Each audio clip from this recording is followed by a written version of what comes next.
Hola mundo, hoy vamos a hablar de cómo prevenir ransomware, enfocado principalmente en empresas y power users. Empecemos.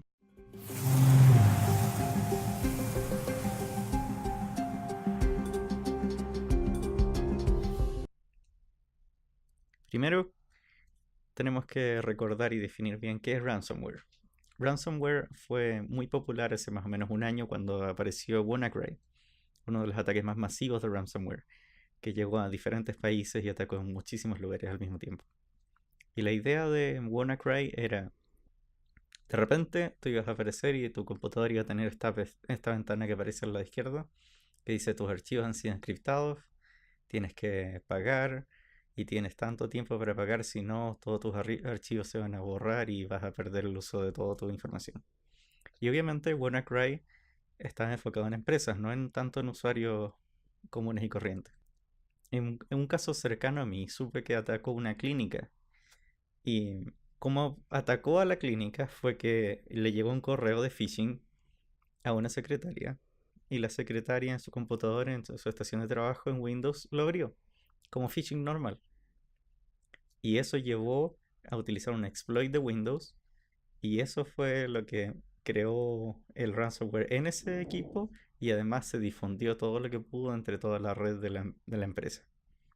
En ese caso en particular, ellos perdieron unos cuantos días de trabajo de información porque los respaldos no estaban y al final fueron 2 semanas de puro caos y de tratar de reparación y restaurar los sistemas. Entonces, obviamente, son 2 semanas que se pierden y obviamente uno quiere tratar de prevenir esto lo más posible o si no, saber cómo repararlo en el caso de que a uno le pase. Y bueno, lo primero en el caso de WannaCry es WannaCry fue un exploit a Windows, pero que Windows ya había generado la actualización a ese exploit. Entonces, en este caso en este caso era muy fácil haberlo reparado si uno hubiese actualizado a Windows. Ahora, la mayoría de las máquinas a las cuales funcionó fue porque eran máquinas con Windows antiguo que ya no se actualizaban, por ejemplo.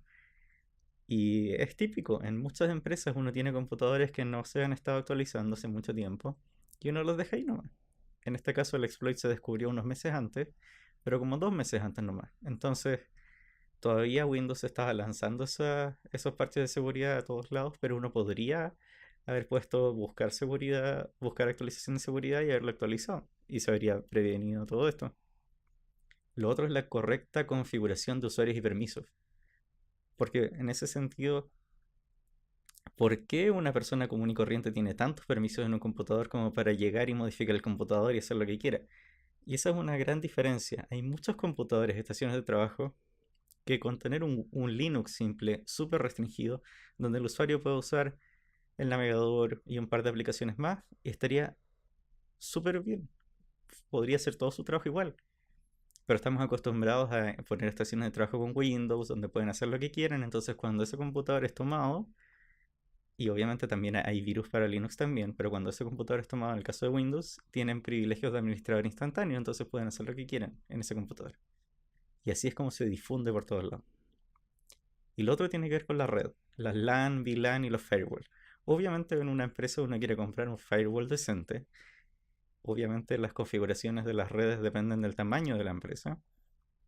Pero además tiene que ver con que haya separaciones de redes.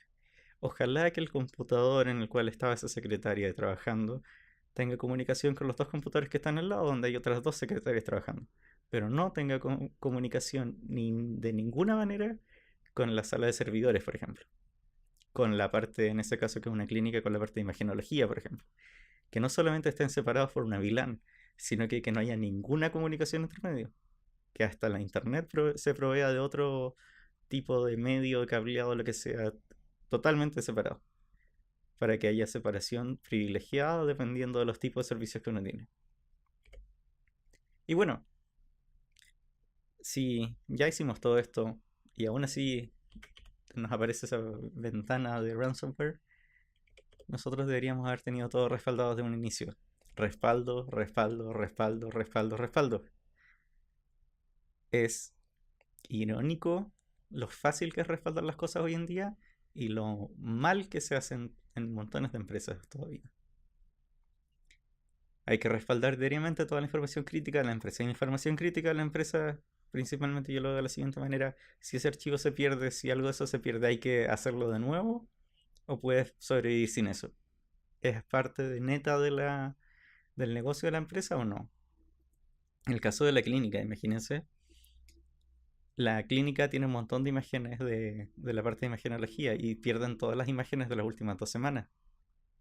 Entonces, si pierden todas esas imágenes, tienen que, todo lo que no han procesado, que no es tanto, serán unos 2 o 3 días, los últimos exámenes que no han tenido listos, tienen que rehacerlos.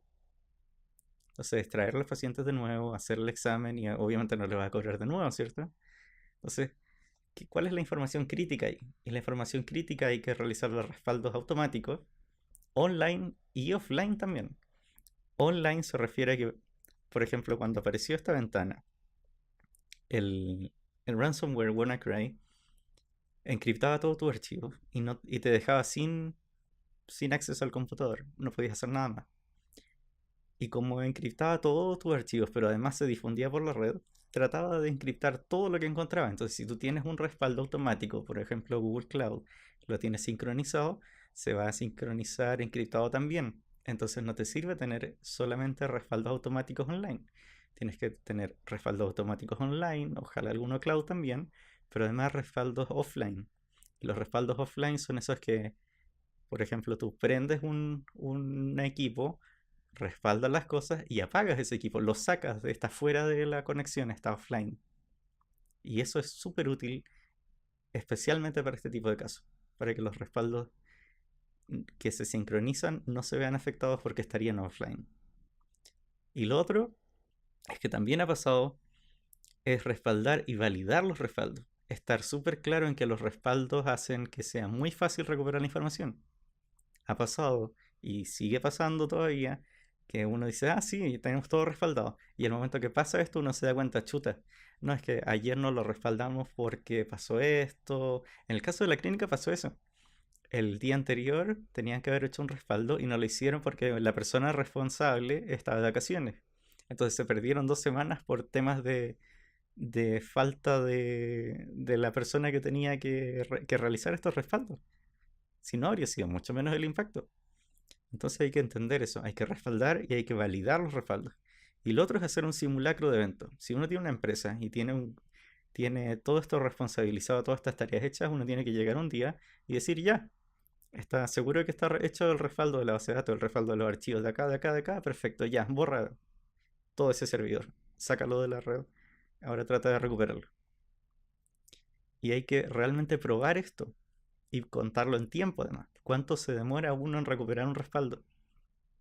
Y todo eso es importante a considerar para que cuando pase cualquier caso, porque puede que, de verdad, puede que sea un pequeño incendio, puede que sea cualquier otra cosa, pero los respaldos siempre nos ayudan a recuperar nuestra información en estos casos. Y puede ser WannaCry de nuevo, con algún otro exploit, con algún otro tipo de cosa, puede ser alguien que esté tratando de hackear las cosas. Y claro, puede que nos roben la información. Para eso obviamente hay otras medidas, encriptar la información y todo eso. Pero en este caso lo que queremos hacer es prevenir el hecho de quedarnos sin acceso a nuestra información. El hecho de que alguien tome el acceso a nuestros equipos computacionales y nos deje totalmente fuera del acceso de la información. Y para eso, si uno sigue estas recomendaciones, obviamente compra un firewall correcto, mantiene las separaciones de las redes, controla el acceso de los usuarios, actualiza el software y además realiza los respaldos, uno debería estar bastante bien para la mayoría de los casos. Ojalá hayan aprendido algo.